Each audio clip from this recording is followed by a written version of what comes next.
Chapter 1. Donkey Skin. There was once upon a time a king who was so much beloved by his subjects that he thought himself the happiest monarch in the whole world, and he had everything his heart could desire. His palace was filled with the rarest of curiosities, and his gardens with the sweetest flowers, while in the marble stalls of his stables stood a row of milk-white Arabs with big brown eyes. Strangers who had heard of the marvels which the king had collected, and made long journeys to see them, were however surprised to find the most splendid stall of all occupied by a donkey with particularly large and drooping ears. It was a very fine donkey, but still, as far as they could tell, nothing so very remarkable as to account for the care with which it was lodged.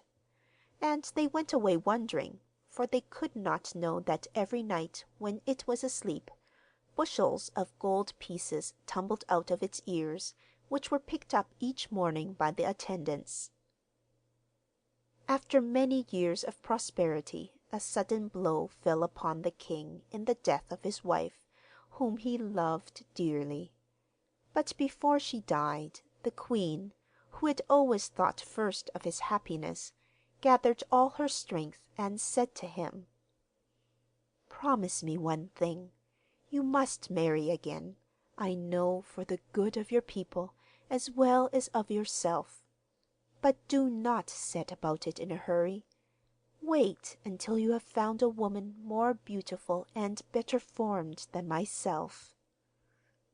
"Oh, do not speak to me of marrying," sobbed the king. "Rather let me die with you." But the queen only smiled faintly, and turned over on her pillow, and died. For some months the king's grief was great. Then gradually he began to forget a little, and besides, his counselors were always urging him to seek another wife. At first he refused to listen to them, but by and by he allowed himself to be persuaded to think of it, only stipulating that the bride should be more beautiful and attractive than the late queen, according to the promise he had made her. Overjoyed at having obtained what they wanted, the counselors sent envoys far and wide to get portraits of all the most famous beauties of every country. The artists were very busy, and did their best, but alas, nobody could even pretend that any of the ladies could compare for a moment with the late queen. At length one day, when he had turned away discouraged from a fresh collection of pictures, the king's eyes fell on his adopted daughter, who had lived in the palace since she was a baby, and he saw that, if a woman existed on the whole earth more lovely than the queen, this was she. He at once made known what his wishes were, but the young girl, who was not at all ambitious, and had not the faintest desire to marry him, was filled with dismay, and begged for time to think about it. That night, when everyone was asleep, she started in a little car drawn by a big sheep, and went to consult her fairy godmother. "I know what you have come to tell me," said the fairy, when the maiden stepped out of the car, "and if you don't wish to marry him, I will show you how to avoid it. Ask him to give you a dress that exactly matches the sky. It will be impossible for him to get one, so you will be quite safe." The girl thanked the fairy and returned home again. The next morning, when her father, as she had always called him, came to see her, she told him that she could give him no answer until he had presented her with a dress the colour of the sky. The king, overjoyed at this answer, sent for all the choicest weavers and dressmakers in the kingdom, and commanded them to make a robe the colour of the sky without an instant's delay, or he would cut off their heads at once. Dreadfully frightened at this threat, they all began to dye and cut and sew, and in 2 days they brought back the dress, which looked as if it had been cut straight out of the heavens. The poor girl was thunderstruck, and did not know what to do. So in the night she harnessed her sheep again, and went in search of her godmother. "The king is cleverer than I thought," said the fairy, "but tell him you must have a dress of moonbeams." And the next day, when the king summoned her into his presence, the girl told him what she wanted. "Madame, I can refuse you nothing," said he, and he ordered the dress to be ready in 24 hours, or every man should be hanged. They set to work with all their might, and by dawn next day the dress of moonbeams was laid across her bed. The girl, though she could not help admiring its beauty, began to cry, till the fairy who heard her came to her help. "Well, I could not have believed it of him," said she, "but ask for a dress of sunshine, and I shall be surprised indeed if he manages that." The goddaughter did not feel much faith in the fairy after her 2 previous failures, but not knowing what else to do, she told her father what she was bid. The king made no difficulties about it, and even gave his finest rubies and diamonds to ornament the dress, which was so dazzling when finished that it could not be looked at save through smoked glasses. When the princess saw it, she pretended that the sight hurt her eyes, and retired to her room, where she found the fairy awaiting her, very much ashamed of herself. "There is only one thing to be done now," cried she. "You must demand the skin of the ass he sets such store by. It is from that donkey he obtains all his vast riches, and I am sure he will never give it to you." The princess was not so certain. However, she went to the king and told him she could never marry him till he had given her the ass's skin. The king was both astonished and grieved at this new request, but did not hesitate an instant. The ass was sacrificed, and the skin laid at the feet of the princess. The poor girl, seeing no escape from the fate she dreaded, wept afresh and tore her hair, when suddenly the fairy stood before her. "Take heart," she said, "all will now go well. Wrap yourself in this skin, and leave the palace and go as far as you can. I will look after you. Your dresses and your jewels shall follow you underground, and if you strike the earth whenever you need anything, you will have it at once. But go quickly, you have no time to lose." So the princess clothed herself in the ass's skin, and slipped from the palace without being seen by anyone. Directly she was missed, there was a great hue and cry, and every corner, possible and impossible, was searched.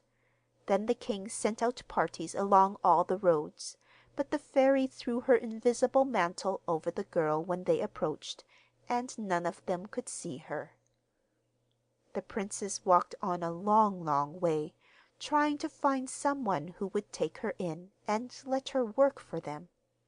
But though the cottagers whose houses she passed gave her food from charity, the ass's skin was so dirty they would not allow her to enter their houses, for her flight had been so hurried she had had no time to clean it. Tired and disheartened at her ill fortune, she was wandering one day past the gate of a farmyard situated just outside the walls of a large town, when she heard a voice calling to her. She turned and saw the farmer's wife standing among her turkeys and making signs to her to come in. "I want a girl to wash the dishes, and feed the turkeys, and clean out the pigsty," said the woman. and, to judge by your dirty clothes, you would not be too fine for the work." The girl accepted her offer with joy, and she was at once set to work in a corner of the kitchen, where all the farm servants came and made fun of her and the ass's skin in which she was wrapped. But by and by they got so used to the sight of it that it ceased to amuse them, and she worked so hard and so well that her mistress grew quite fond of her. And she was so clever at keeping sheep and herding turkeys that you would have thought she had done nothing else during her whole life. One day she was sitting on the banks of a stream bewailing her wretched lot, when she suddenly caught sight of herself in the water. Her hair and part of her face was quite concealed by the ass's head, which was drawn right over like a hood, and the filthy matted skin covered her whole body. It was the first time she had seen herself as other people saw her, and she was filled with shame at the spectacle. Then she threw off her disguise and jumped into the water, plunging in again and again till she shone like ivory. When it was time to go back to the farm, she was forced to put on the skin which disguised her, and now seemed more dirty than ever. But, as she did so, she comforted herself with the thought that tomorrow was a holiday, and that she would be able for a few hours to forget that she was a farm girl and be a princess once more. So at break of day she stamped on the ground as the fairy had told her, and instantly the dress like the sky lay across her tiny bed. Her room was so small that there was no place for the train of her dress to spread itself out, but she pinned it up carefully when she combed her beautiful hair and piled it up on the top of her head, as she had always worn it. When she had done, she was so pleased with herself that she determined never to let a chance pass of putting on her splendid clothes, even if she had to wear them in the fields, with no one to admire her but the sheep and turkeys. Now the farm was a royal farm, and one holiday, when Donkey Skin, as they had nicknamed the princess, had locked the door of her room and clothed herself in her dress of sunshine, the king's son rode through the gate, and asked if he might come and rest himself a little after hunting. Some food and milk were set before him in the garden, and when he felt rested he got up and began to explore the house, which was famous throughout the whole kingdom for its age and beauty. He opened one door after the other, admiring the old rooms, when he came to a handle that would not turn. He stooped and peeped through the keyhole to see what was inside, and was greatly astonished at beholding a beautiful girl, clad in a dress so dazzling that he could hardly look at it. The dark gallery seemed darker than ever as he turned away, but he went back to the kitchen and inquired who slept in the room at the end of the passage. The scullery maid, they told him, whom everybody laughed at and called Donkey Skin. And though he perceived there was some strange mystery about this, he saw quite clearly there was nothing to be gained by asking any more questions. So he rode back to the palace, his head filled with the vision he had seen through the keyhole. All night long he tossed about, and awoke the next morning in a high fever. The queen, who had no other child, and lived in a state of perpetual anxiety about this one, at once gave him up for lost, and indeed his sudden illness puzzled the greatest doctors, who tried the usual remedies in vain. At last they told the queen that some secret sorrow must be at the bottom of all this, and she threw herself on her knees beside her son's bed and implored him to confide his trouble to her.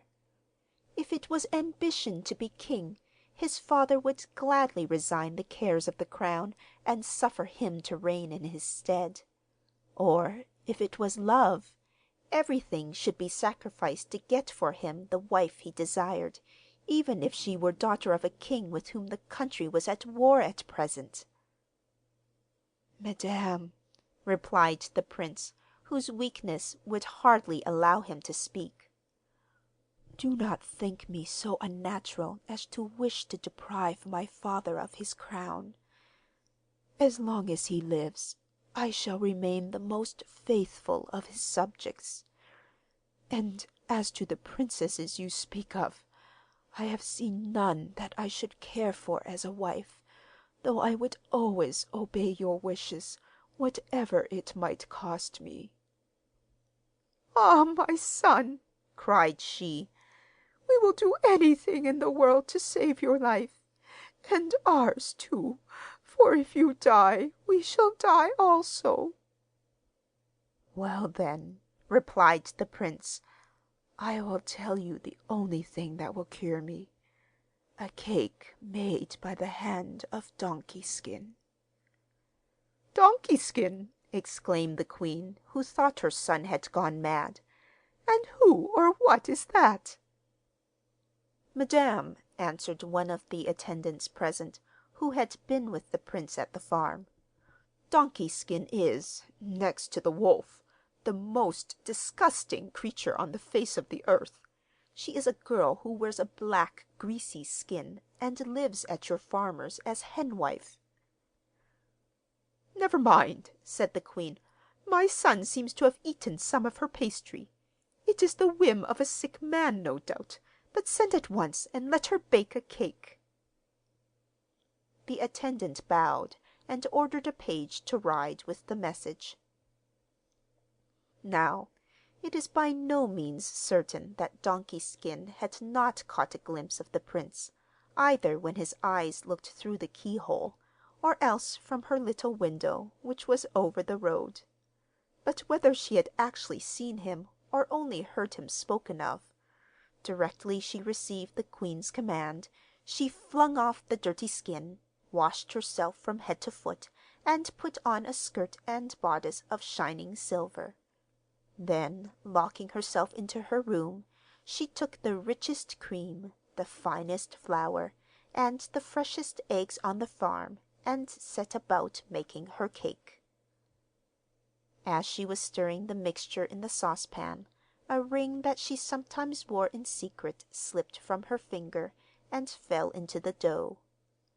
Perhaps Donkey Skin saw it, or perhaps she did not, but anyway she went on stirring, and soon the cake was ready to be put in the oven.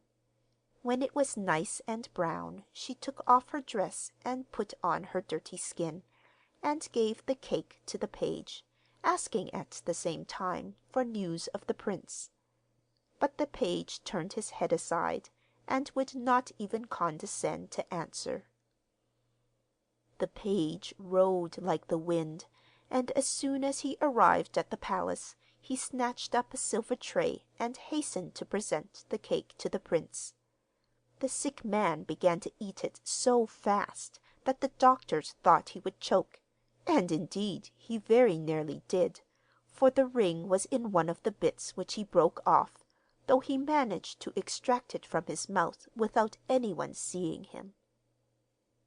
The moment the prince was left alone, he drew the ring from under his pillow and kissed it 1,000 times. Then he set his mind to find how he was to see the owner, for even he did not dare to confess that he had only beheld Donkey Skin through a keyhole, lest they should laugh at his sudden passion. All this worry brought back the fever, which the arrival of the cake had diminished for the time, and the doctors, not knowing what else to say, informed the queen that her son was simply dying of love. The queen, stricken with horror, rushed into the king's presence with the news, and together they hastened to their son's bedside. "My boy, my dear boy," cried the king, "who is it you want to marry? We will give her to you for a bride, even if she is the humblest of our slaves. What is there in the whole world that we would not do for you?" The prince, moved to tears at these words, drew the ring, which was an emerald of the purest water, from under his pillow. "Ah, dear father and mother, let this be a proof that she whom I love is no peasant girl. The finger which that ring fits has never been thickened by hard work. But be her condition what it may, I will marry no other." The king and queen examined the tiny ring very closely, and agreed with their son that the wearer could be no mere farm girl. Then the king went out and ordered heralds and trumpeters to go through the town, summoning every maiden to the palace, and she whom the ring fitted would some day be queen. First came all the princesses, then all the duchesses' daughters, and so on in proper order. But not one of them could slip the ring over the tip of her finger, to the great joy of the prince, whom excitement was fast curing. At last, when the high-born damsels had failed, the shop-girls and chambermaids took their turn, but with no better fortune. "Call in the scullions and shepherdesses," commanded the prince, but the sight of their fat red fingers satisfied everybody. "There is not a woman left, your highness," said the chamberlain, but the prince waved him aside. "Have you sent for Donkey Skin, who made me the cake?" asked he, and the courtiers began to laugh, and replied that they would not have dared to introduce so dirty a creature into the palace. "Let someone go for her at once," ordered the king. "I commanded the presence of every maiden, high or low, and I meant it." The princes had heard the trumpets and the proclamations, and knew quite well that her ring was at the bottom of it all. She too had fallen in love with the prince in the brief glimpse she had had of him, and trembled with fear lest some one else's finger might be as small as her own. When, therefore, the messenger from the palace rode up to the gate, she was nearly beside herself with delight. Hoping all the time for such a summons, she had dressed herself with great care, putting on the garment of moonlight, whose skirt was scattered over with emeralds. But when they began calling to her to come down, she hastily covered herself with her donkey skin, and announced she was ready to present herself before his highness. She was taken straight into the hall, where the prince was awaiting her, but at the sight of the donkey skin his heart sank. Had he been mistaken after all? "Are you the girl?" he said, turning his eyes away as he spoke. "Are you the girl who has a room in the furthest corner of the inner court of the farmhouse?" "Yes, my lord, I am," answered she. "Hold out your hand, then," continued the prince, feeling that he must keep his word, whatever the cost, and, to the astonishment of everyone present, a little hand, white and delicate, came from beneath the black and dirty skin. The ring slipped on with the utmost ease, and as it did so, the skin fell to the ground, disclosing a figure of such beauty that the prince, weak as he was, fell on his knees before her, while the king and queen joined their prayers to his. Indeed, their welcome was so warm, and their caresses so bewildering, that the princess hardly knew how to find words to reply, when the ceiling of the hall opened, and the fairy godmother appeared, seated in a car made entirely of white lilac. In a few words she explained the history of the princess, and how she came to be there, and, without losing a moment, preparations of the most magnificent kind were made for the wedding. The kings of every country in the earth were invited, including, of course, the princess's adopted father, who by this time had married a widow, and not one refused. But what a strange assembly it was! Each monarch travelled in the way he thought most impressive, and some came born in litters, others had carriages of every shape and kind, while the rest were mounted on elephants, tigers, and even upon eagles. So splendid a wedding had never been seen before, and when it was over, the king announced that it was to be followed by a coronation, for he and the queen were tired of reigning, and the young couple must take their place. The rejoicings lasted for 3 whole months. Then the new sovereigns settled down to govern their kingdom, and made themselves so much beloved by their subjects that when they died, 100 years later, each man mourned them as his own father and mother. From Le Cabinet de Fées. End of chapter 1.